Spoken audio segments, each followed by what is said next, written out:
Sur de Inglaterra. Operarios de una empresa de construcción trabajan en los cimientos de una nueva autopista. Al perforar la roca caliza, las excavadoras dejan al descubierto una escena estremecedora.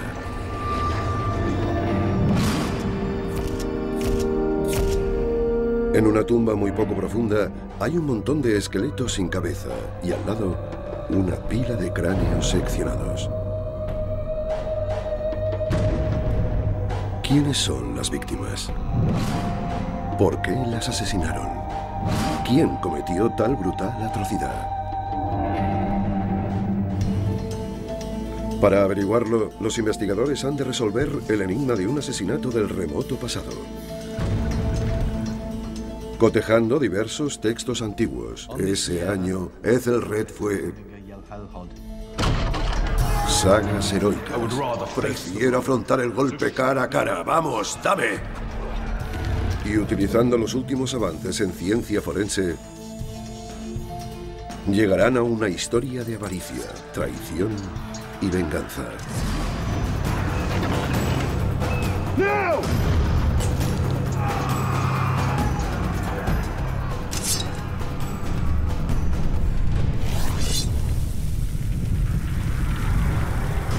Apocalipsis vikingo.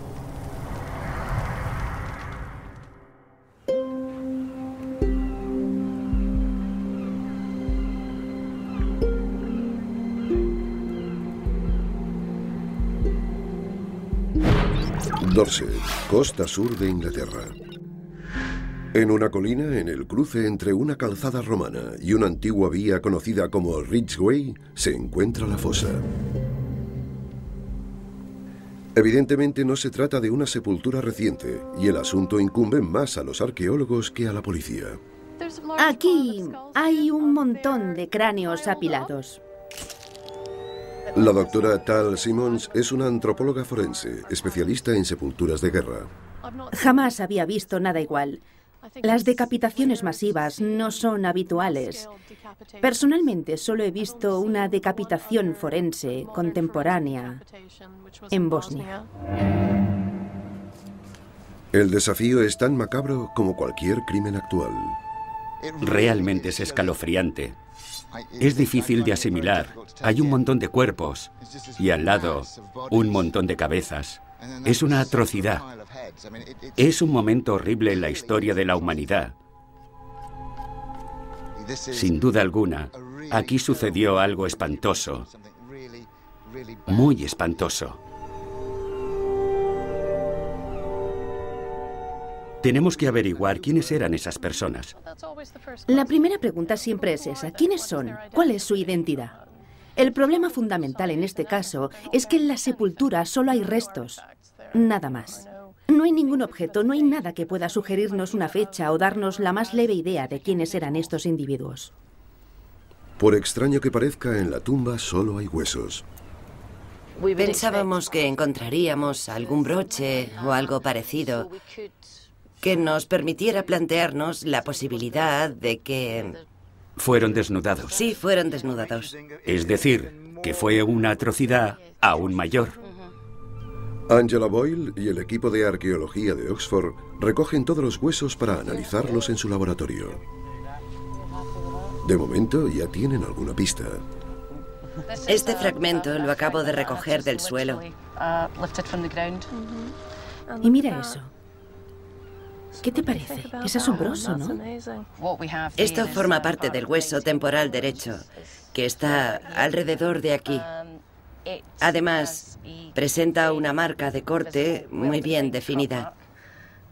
Sí, es un corte muy limpio, ¿no? Exacto. A primera vista piensas en una espada porque se trata de un corte muy limpio. Pero me parece imposible poder cortarle la cabeza con una espada a una persona con vida, a menos que le hayas atado las manos en alto. Sí. Si me pongo de rodillas para que me ejecuten, me quedo encogido, los hombros todo. No puedes darme en el cuello. Pero si me das un empujón no puedo evitarlo para no caerme de cara. Echo los hombros hacia atrás y levanto la cabeza. Sí. Es una idea macabra. Sí. Así que no creo que se pueda ejecutar a nadie si no lleva las manos atadas. Solo hay un problema. Sí. Ninguno de ellos lleva las manos atadas. ¿Fue una ejecución? ¿O fueron decapitados post-mortem? Esa es la gran pregunta. El lugar en sí ya ofrece ciertas pistas. Hay 54 esqueletos, pero solo 51 cráneos. Estaban desnudos, no tenían las manos atadas, y sus cuerpos fueron arrojados a la fosa. ¿Es el resultado de una batalla? ¿Una masacre? ¿O un sacrificio violento? Ocultas en los esqueletos hay algunas claves que pueden desentrañar el misterio de esta atrocidad.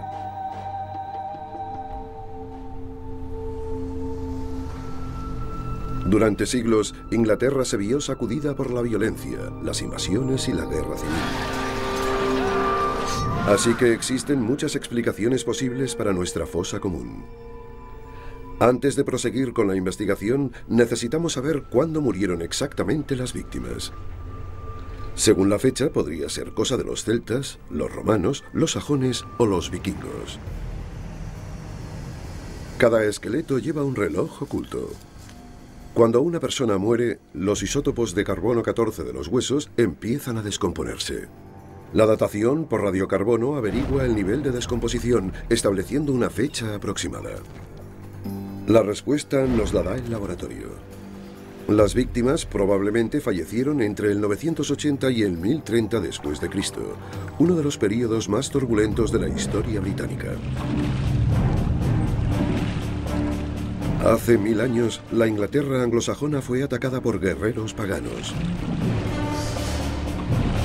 Los vikingos, que habían zarpado de Escandinavia en busca de riquezas.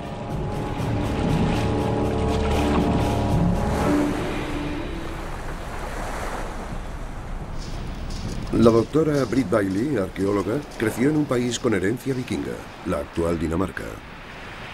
Toda su vida se ha sentido fascinada por sus antepasados y la destrucción que provocaron. Ha venido a la costa sur de Gran Bretaña, al lugar exacto donde se inició violentamente la era vikinga. Nuestra sepultura se encuentra un poco más allá, pero aquí, en la isla de Portland, es donde tuvo lugar la primera incursión vikinga registrada en Gran Bretaña.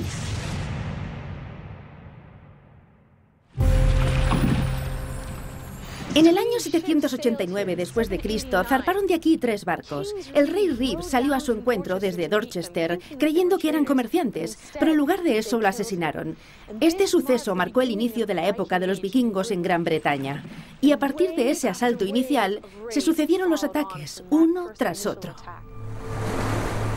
Tras 100 años de guerra, finalmente firmaron un tratado. Los vikingos se instalaron en Gran Bretaña y establecieron su propio reino independiente, Danelaw, junto a los anglosajones al sur y al oeste.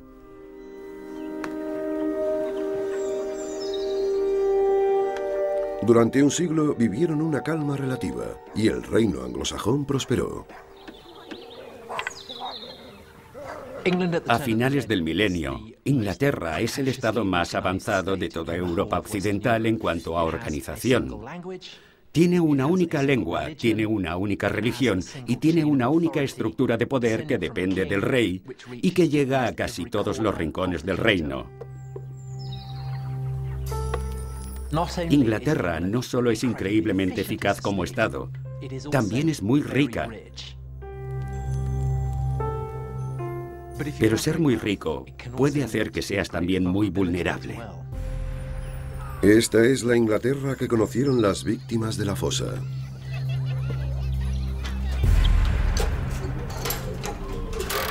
Sus huesos ya no reposan en el suelo. Se ha elaborado un mapa digital para registrar dónde yacía cada víctima. La arqueóloga Angela Boyle empieza a analizar cada esqueleto. Se trata de un hallazgo único. No hay nada parecido. Y eso hace que sea muy emocionante, aunque también resulte triste, conmovedor y emotivo, ya que es evidente que todos estos individuos tuvieron un final muy desagradable. Las 54 víctimas son hombres, así que teniendo en cuenta el tiempo en que vivían, Probablemente se trate de un grupo de guerreros. El análisis de los huesos de Angela comienza justo en la parte inferior de la fosa, con el primer hombre que fue arrojado a ella. El desarrollo del esqueleto no es completo. La fusión de los extremos de los huesos largos no ha acabado, como indica esta línea de aquí. Esto proporciona a Angela una idea bastante aproximada de su edad.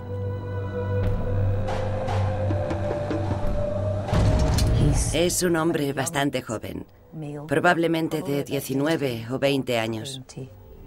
La longitud de este hueso del muslo nos indica su altura. Este individuo medía aproximadamente 1,80 m. Los huesos son bastante grandes y robustos.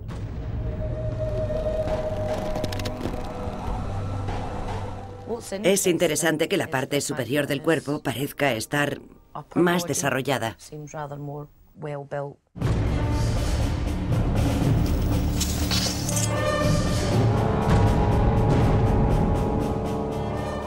Y hay otro descubrimiento sorprendente. La cabeza del fémur es más pequeña que la cabeza del húmero. Eso me sugiere que quizás realizaba de forma regular algún tipo de actividad con la parte superior del cuerpo.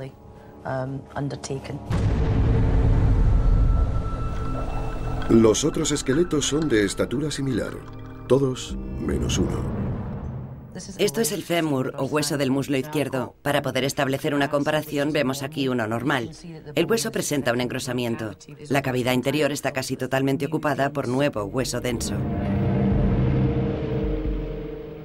A este proceso se le conoce como osteomielitis. Es una infección. Estos agujeros se forman en el hueso para que el pus que se acumula en el hueso infectado pueda drenarse a través de heridas en la piel. Realmente es bastante desagradable y huele mal. Esta persona debía padecer terribles dolores al andar y seguramente cojeaba debido al sufrimiento que le provocaba la enfermedad. Si se trataba de un grupo de guerreros de élite, ¿por qué iban acompañados de un hombre que apenas podía caminar? Me imagino que era algo relacionado con su estatus. Era alguien muy importante, tal vez un líder a quien querían mantener consigo. Parece que se trata de 53 guerreros jóvenes y sanos, dirigidos por un hombre en unas condiciones físicas no muy prometedoras. La datación por carbono y las pruebas históricas apuntan a que fueron asesinados durante la segunda oleada de ataques vikingos. En el año 980, tras un siglo de paz, los vikingos volvieron a saquear las riquezas del reino anglosajón. Muchos creyeron que era el comienzo del fin.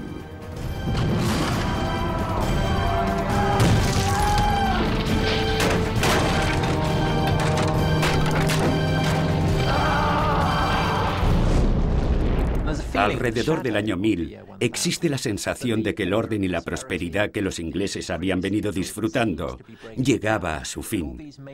Quizás todas esas calamidades servían para anunciar el colapso total, representado por el día del juicio.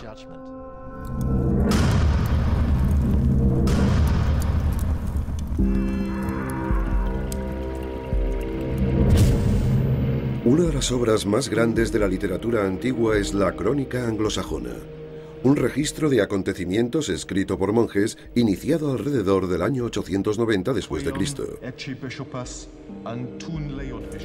En el año 978 se documenta la coronación de un rey poco popular que despertaba el temor del apocalipsis, Ethelred, el desprevenido. Ethelred fue consagrado rey ese año, el domingo de la segunda quincena después de Pascua. Y ese mismo año apareció varias veces una nube de sangre. Parecía fuego. Es un aspecto particularmente inquietante, ya que es bien sabido que la aparición de nubes de sangre en el cielo será un indicador de que los últimos días están cerca. Así que desde el principio existe la idea de que Ethelred es un rey que amenaza el desastre. La datación por carbono indica que los 54 hombres de la sepultura podrían haber muerto durante el agitado reinado de Ethelred. Pero, ¿de qué lado estaban? Los vikingos regresaron a Dorset una y otra vez. Desde aquí podían penetrar en ese reino, y por tanto es probable que los cuerpos encontrados en la sepultura sean de anglosajones, que intentaban defenderse de aquellos piratas intrusos.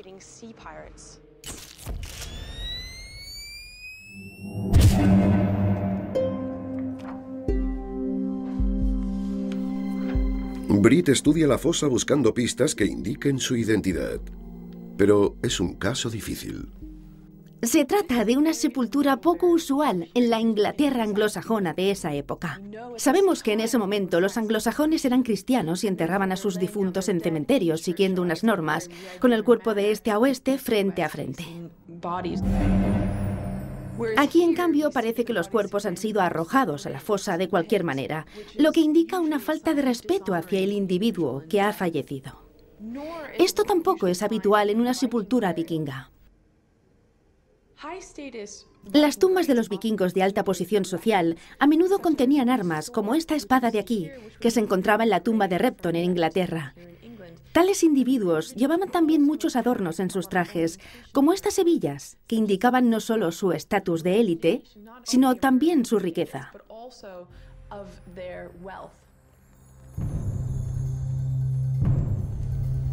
Pero en la fosa no se han hallado objetos de ningún tipo. Hasta el momento, la sepultura no ofrece una respuesta clara sobre la identidad de los hombres. Los investigadores han de profundizar recurriendo a la ciencia.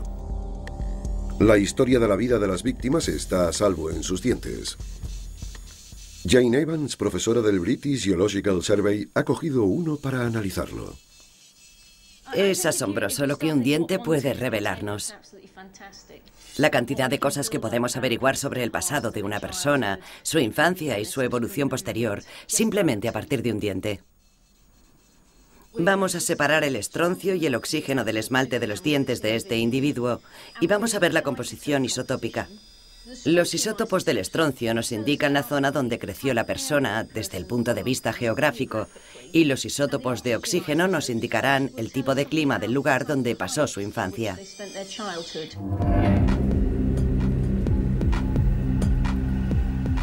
El esmalte dental se forma durante la infancia y su composición permanece inalterable a lo largo de la vida.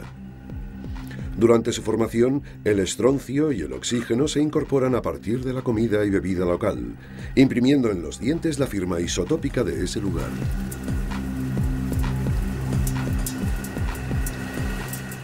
Esta máquina está analizando la composición de los isótopos del estroncio que hay en ella procedente del diente. Cuando termine el análisis, el resultado nos permitirá delimitar dónde pasó su infancia esta persona.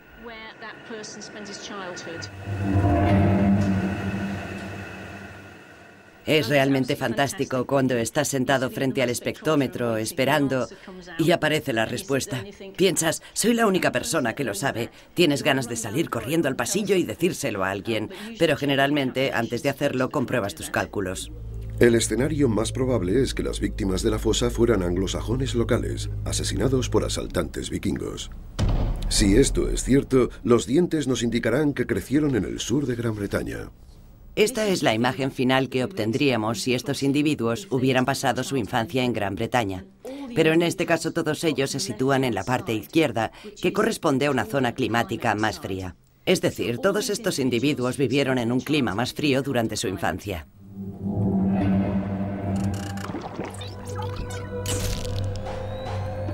Esta es la primera oportunidad de Brit para analizar los datos de los isótopos de Jane. Los resultados son totalmente inesperados. A primera vista, es evidente que las víctimas de la fosa común no son de Inglaterra. No son anglosajonas, son de Escandinavia. Y eso debe indicar que son vikingos.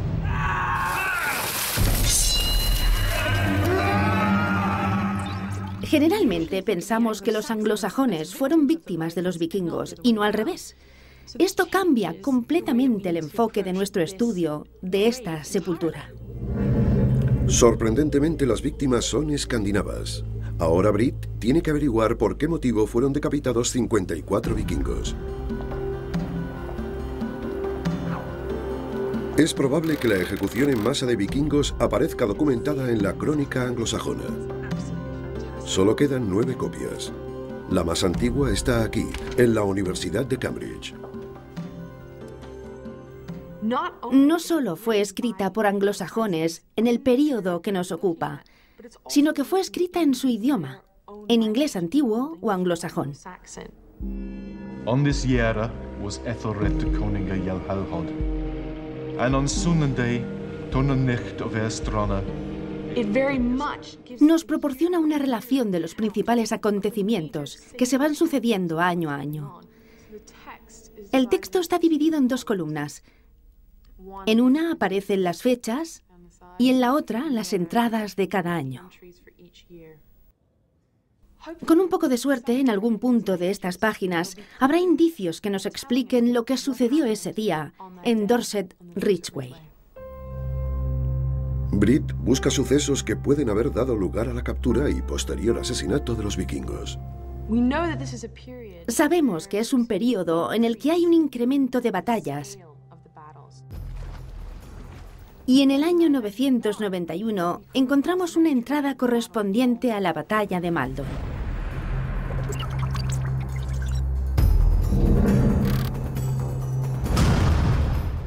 Olaf Tryggvason invadió Folkestone con 93 barcos. Después se dirigió a Maldon, en Essex. Allí, Ealdorman Brythnoth salió a su encuentro con su ejército y se enfrentaron. La crónica nos dice que Brythnoth llevó al ejército anglosajón contra las hordas vikingas. Existen detalles exactos de la batalla documentados en un poema épico anglosajón. Aquí está el bueno de él, en medio de sus hombres, que defenderán su patria, el reino de Ethelred. Vosotros, salvajes, caeréis en la batalla. Brythnoth desenvainó su espada con su amplio filo y golpeó la armadura. Los guerreros entran en lucha. El muerto cayó a tierra. Ellos permanecieron firmes. Brythnoth los desafiaba. Despiadado, su espada no se detuvo y el pobre guerrero cayó a sus pies.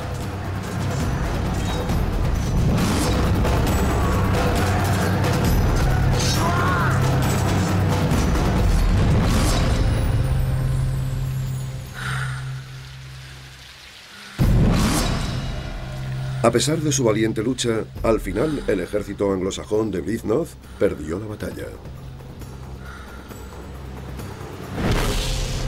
El poema nos dice que ambos bandos sufrieron terribles pérdidas en la batalla. ¿Es posible que los hombres de la fosa fueran guerreros capturados o prisioneros de guerra?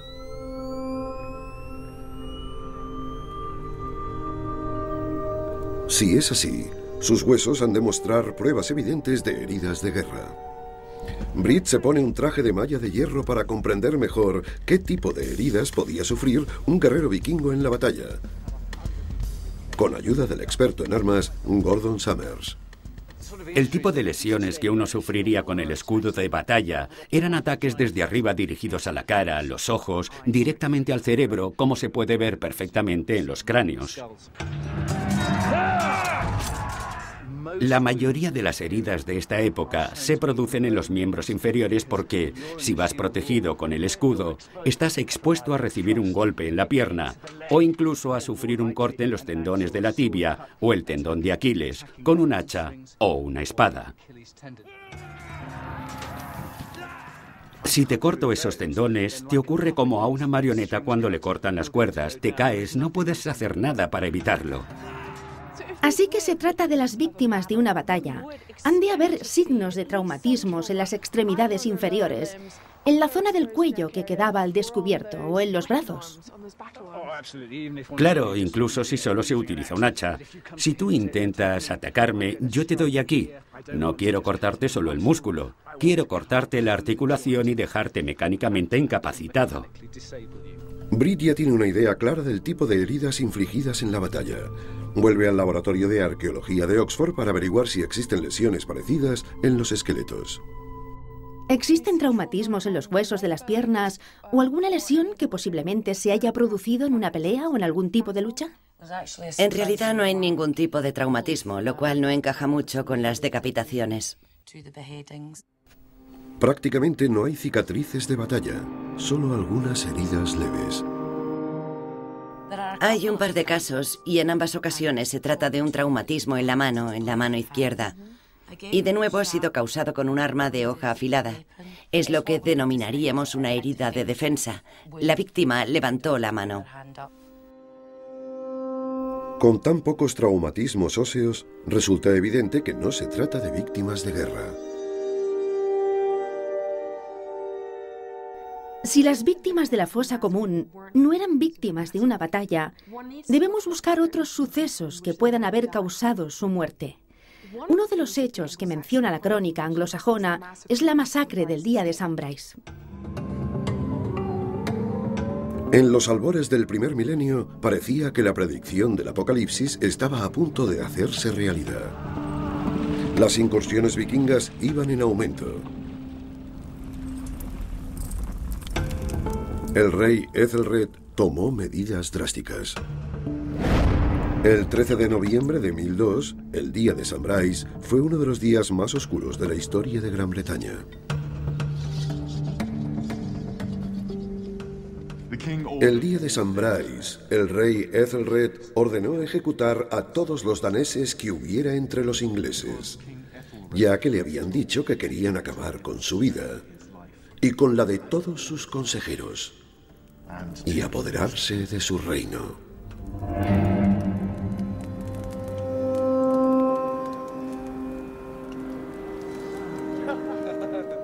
Creo que la masacre del día de St. Brice, lejos de dar la imagen de un rey perdedor, nos muestra a alguien que siente que está recuperando el control de su reino.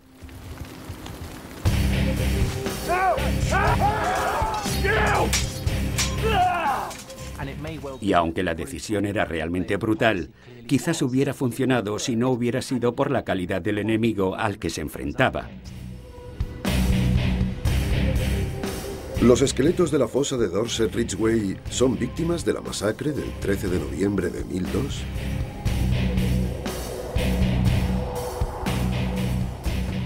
La mejor manera de saberlo es comparándolas con otras sepulturas estrechamente vinculadas con el día de St. Brice. Recientemente fue descubierta una horrible fosa común a 150 kilómetros de Oxford. Britt ha venido a ver si muestran lesiones similares a las de los hombres de la fosa de Dorset Ridgeway. En cuanto a la causa de su muerte, ¿qué sabemos sobre estos individuos? Este tipo de aquí es un buen ejemplo. Presenta múltiples lesiones. Tiene algunas heridas de espada en la parte posterior de la columna vertebral. Esto es un hueso de la pierna. Muestra un corte realizado con un arma de filo, bien una espada o un hacha. Este tipo sufrió una herida en la parte posterior de la pierna. Este cráneo muestra ciertas señales evidentes de traumatismo. ¿Qué le pasó a este individuo? Este hombre fue herido varias veces con un arma blanca, bien con una espada o con un hacha. Presenta dos claras cicatrices en la parte frontal del cráneo y otras marcas en la parte superior y posterior del mismo. Además, parece que también fue herido en 2 ocasiones con una lanza, ya que tiene 2 agujeros triangulares en la parte superior del cráneo. Lo querían muerto y bien muerto. Sí, y por lo que parece, se lo puso bastante difícil. Según parece, estos individuos de la sepultura de Oxford perdieron la vida en una frenética masacre, tal vez incluso por culpa de la muchedumbre. Sin embargo, los cuerpos de la fosa de Ridgeway parecen haber sido asesinados de forma mucho más ordenada, quizás incluso en una ejecución. La mayoría de los esqueletos de la fosa de Dorset Ridgeway solo muestran una herida, la decapitación. Algo totalmente distinto a las múltiples heridas de los fallecidos en la masacre de Oxford. Pero, ¿los huesos de Dorset nos dicen algo sobre cómo murieron esas personas?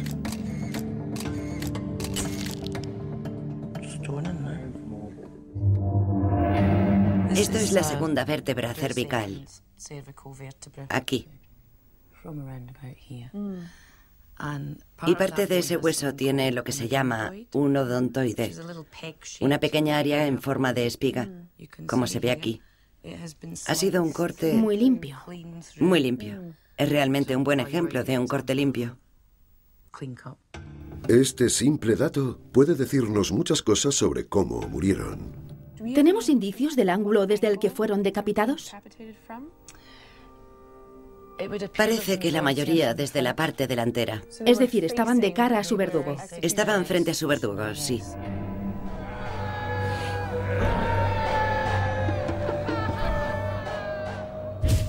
¿Y todas las ejecuciones fueron tan limpias?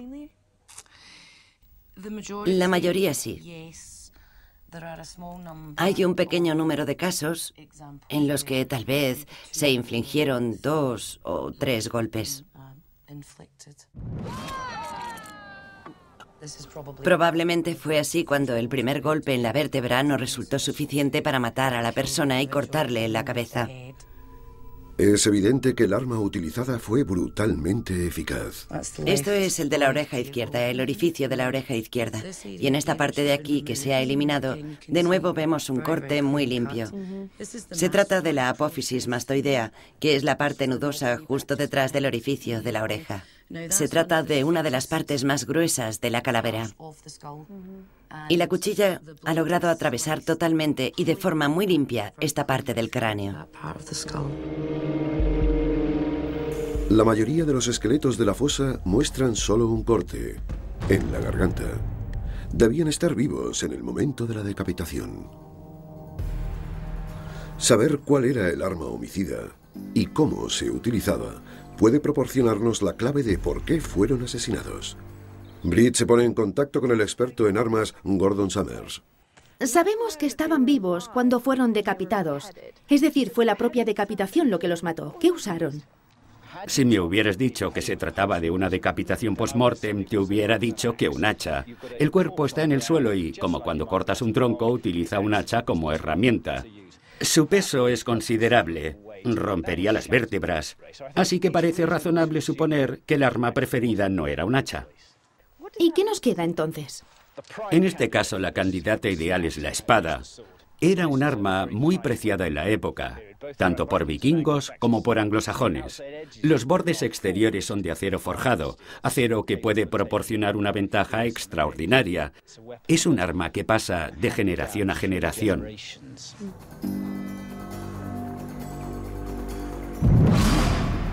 El cuello de un cordero nos ayudará a demostrar el poder devastador de la espada anglosajona.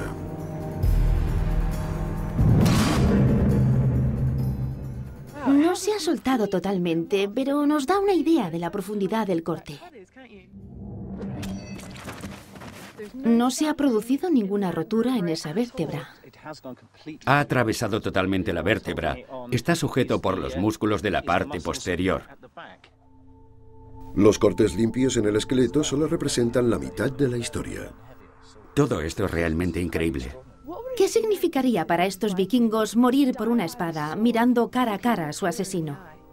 Utilizar la espada contra alguien que muestra tal grado de valentía es mostrarle un alto grado de respeto. Se trata de guerreros asesinados por el arma de otro guerrero, a los que se les permite mostrar todas las cualidades de un guerrero, es decir, muy valorados. ¿Quiénes fueron esos hombres tan valientes que tuvieron el coraje de mirar a sus asesinos cara a cara? Una antigua saga vikinga presenta un parecido sorprendente a los acontecimientos de Dorset Ridgeway. Habla de un grupo especialmente temible, los Jomsviking. Aunque se discute la precisión histórica de estos textos, proporcionan una visión del mundo que habitaban los vikingos. Lo curioso es que tenemos una descripción de la saga Jomsviking que habla de una ejecución muy similar a la que aparece en la fosa común de Dorset Ridgway. Esta saga da detalles de una batalla que ocurrió en Noruega, en la que los vikingos fueron hechos prisioneros y ejecutados por otro grupo de vikingos. La saga Jomsviking está escrita en nórdico antiguo y nos dice...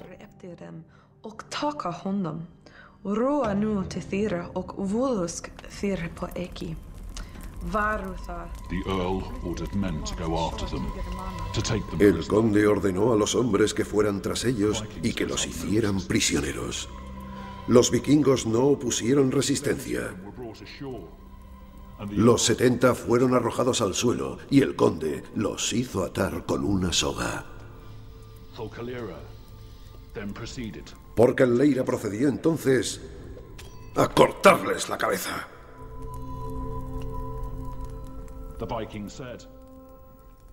El vikingo dijo: estoy contento de morir, como todos nuestros compañeros, pero no voy a dejar que me mates como a una oveja. Prefiero afrontar el golpe de cara. Así que dame en el rostro y observa bien si me pongo pálido. Se trata de un vikingo que quiere enfrentarse a la muerte cara a cara. Quiere mirar a su verdugo a los ojos. Quiere morir como un valiente. Tal vez lo que vemos aquí sea la repetición de ese ritual de ejecución en tierras inglesas. Es posible que los esqueletos revelen un vínculo más estrecho entre la saga Jomsviking y los acontecimientos de Ridgway. Angela ha encontrado algunas pistas insólitas. Es muy emocionante. Estos son los dientes de delante. Son los incisivos delanteros. Lo interesante aquí es el hecho de que ambos dientes presentan surcos que han sido rellenados. Exacto. Hay numerosas líneas muy finas. ¿Se ha encontrado este tipo de modificación dental en algún otro lugar?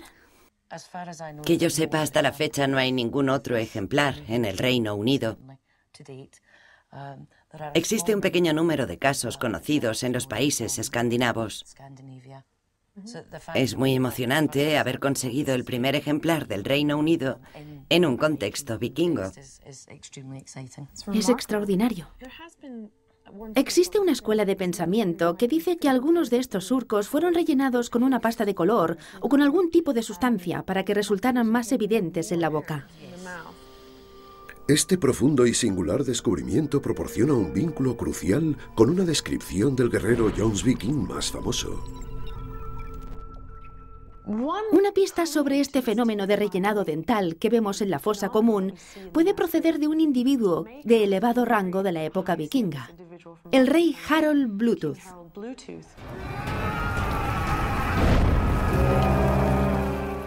Quizás se refieren a que él se rellenó su diente con colorante azul. Fuentes medievales dicen que Harold Bluetooth fundó la Jomsviking, una de las bandas más temidas de los mercenarios vikingos, guerreros profesionales que luchaban para cualquiera, por dinero. Los dientes afilados de algunos de los hombres en la fosa podrían vincularlos a mercenarios Jomsviking. Con esta nueva pista, Britt vuelve a la crónica anglosajona en busca de incidentes relacionados con estos guerreros a sueldo. Desde el año 980 hasta el año 1000, vemos un creciente número de invasiones vikingas y de batallas libradas entre anglosajones y vikingos.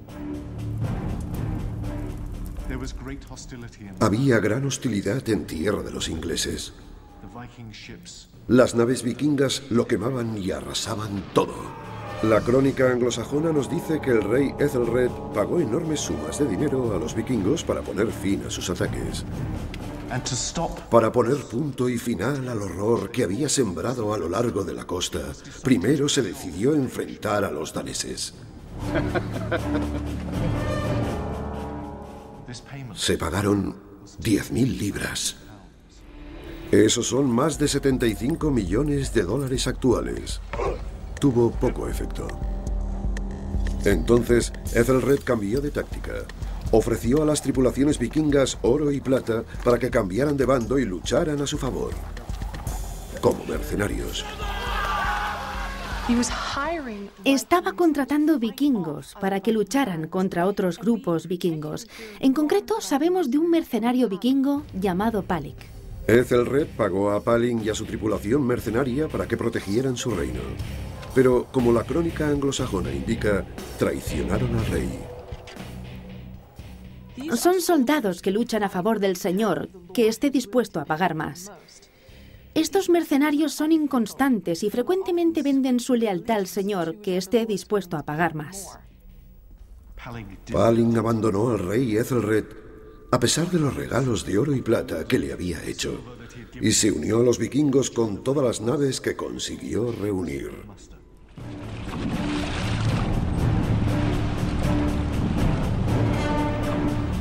Las pruebas apuntan a que los cuerpos de la fosa eran mercenarios vikingos. Es posible que pagaran el precio más alto por su traición.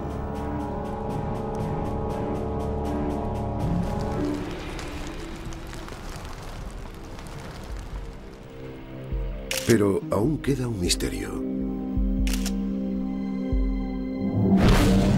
¿Por qué eligieron un lugar en lo alto de una colina como escenario de la ejecución? Britt conduce al arqueólogo paisajístico Alex Langans a la escena del crimen.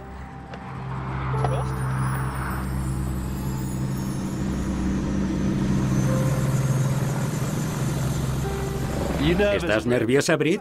¿Por volar? No, sé que eres sensato, iremos bien. Yo estoy aterrorizado. Espero que cuando lleguemos veamos cosas fantásticas y me olvidaré de todo esto.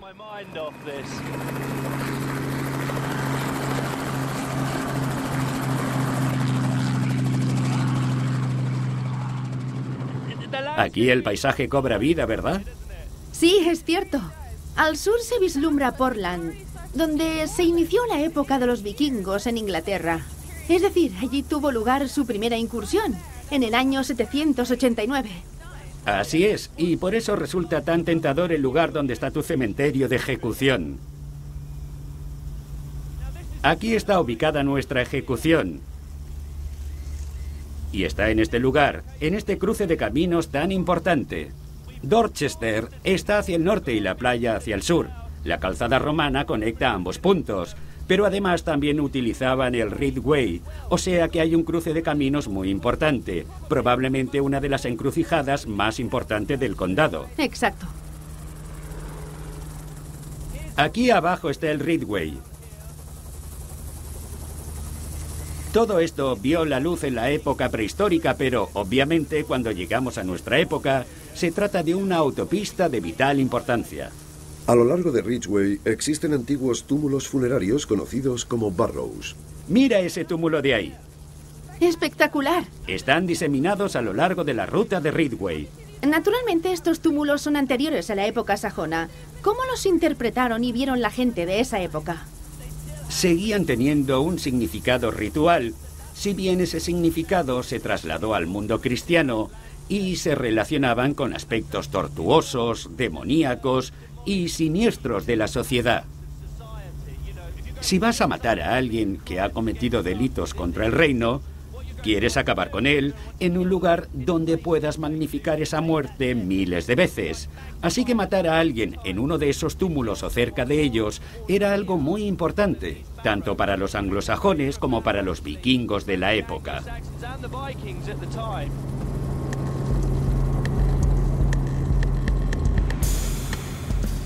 La nueva carretera está casi completa.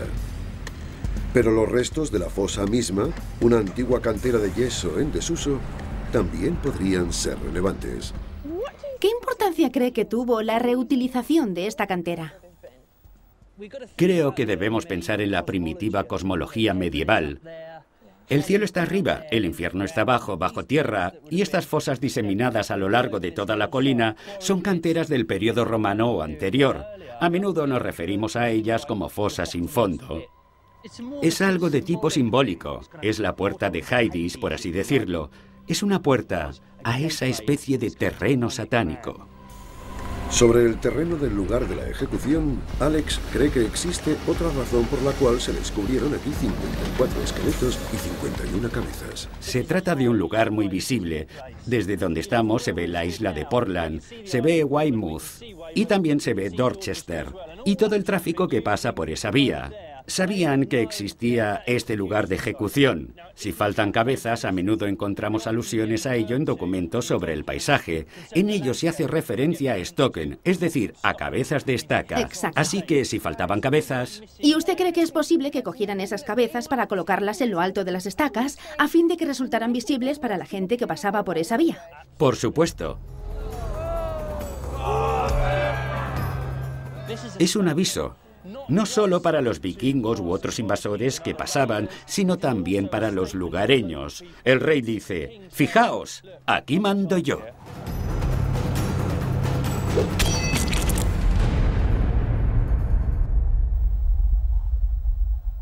Aquí tenemos un fragmento de la historia de Inglaterra olvidado durante miles de años. Y de repente hemos sido capaces de reconstruirlo.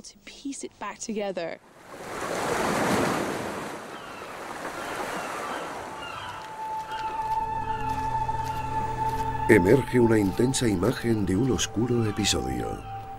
A partir de las evidencias óseas, es indudable que estas personas no murieron durante la batalla y por lo tanto es casi seguro que sufrieron una emboscada.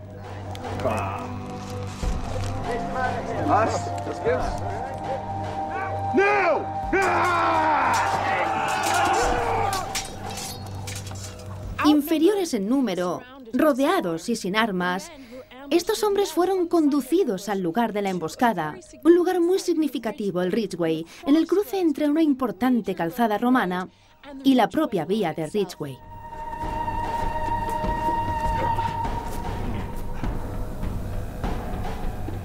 Los vikingos fueron conducidos por sus captores a lo largo del Ridgeway hasta un lugar próximo a un túmulo funerario con sus oscuras asociaciones paganas. 54 cadáveres en la fosa. Este número debe ser significativo. Sabemos que en ese momento las naves vikingas podían fácilmente transportar una tripulación de 60 hombres. Así que tal vez lo que estamos viendo sea la tripulación de un barco. El esqueleto confirma esto. La cabeza del hueso del fémur era más pequeña que la cabeza del hueso del hombro. Varios de los esqueletos tenían más desarrollados los órganos superiores y eso concuerda con la constitución física típica de un remero. Eran un grupo de hermanos que habían vivido juntos y luchado juntos. Y los esqueletos nos dan otra pista de cómo murieron. Uno se imagina que las víctimas son decapitadas por detrás, pero aquí tenemos un caso muy inusual. Estos hombres fueron decapitados de frente. Los vikingos fueron a la batalla en busca del honor y la gloria. Estos hombres querían demostrar que no les daba miedo mirar a sus verdugos a los ojos. Querían morir con su honor intacto.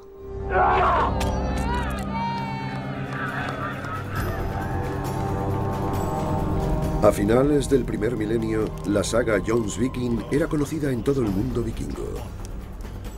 Tal vez lo que vemos aquí es un grupo de hombres que querían emular la muerte de estos grandes héroes de las sagas vikingas.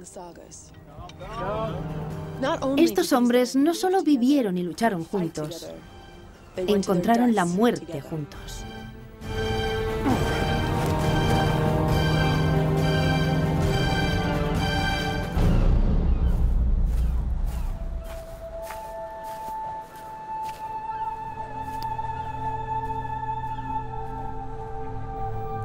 Al final, la ejecución en masa fue en vano.